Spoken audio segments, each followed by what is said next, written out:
Fab 4 in concert at Balboa Stadium. You'll meet some local fans who still have their mementos from that night. Stadium. And even though our city is barely a footnote in Beatles history, there are 4 women in town who consider the Beatles an entire chapter in their lives. Stephen Clark has the story of the day the Beatles came to town.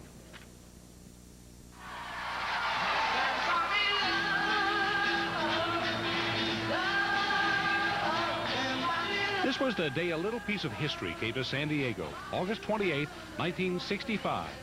KGTV chief photographer Lee Lewis shot this film.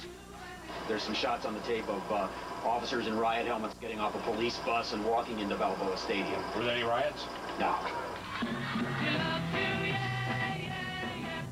Well, at least no riots any different than the lads from Liverpool had become accustomed to.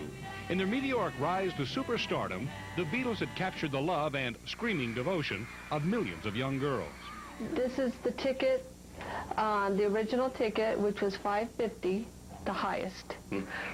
My mom and dad bought that for me, and Susan Hurd Collier was just 13 when the Beatles invaded San Diego.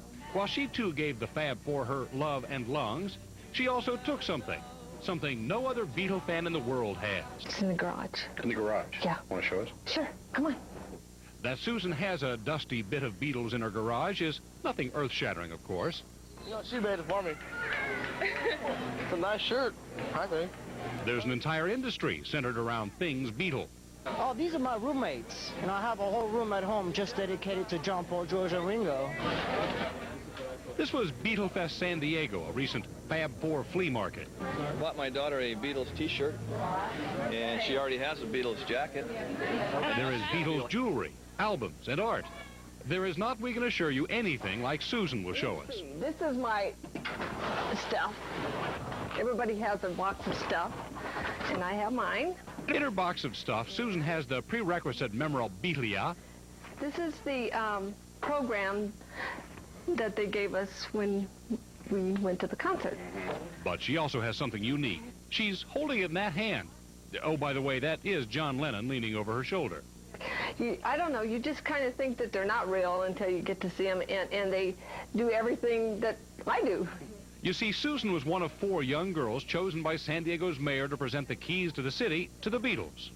We all have the same idea, how to get in to see the Beatles, which was not an easy thing to do. The 4 girls didn't know each other before this historic moment was captured on film, but each had written to the mayor requesting to meet the Beatles. Shocked, dazed, I couldn't speak. Yeah. I didn't know what to speak, and I was afraid if I did it would be stupid, so.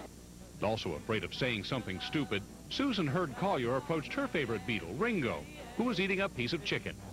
And so I said, can I have a piece of chicken? And he said, sure, help yourself. There's a bunch of it over on the table. And I said, no, I want your piece of chicken. And he started laughing, so he just tear a piece off, and I just held on to it. And that, 30 years later, explains this. Oh! Here's my piece of chicken. That's a piece of chicken from Ringo. Mm-hmm.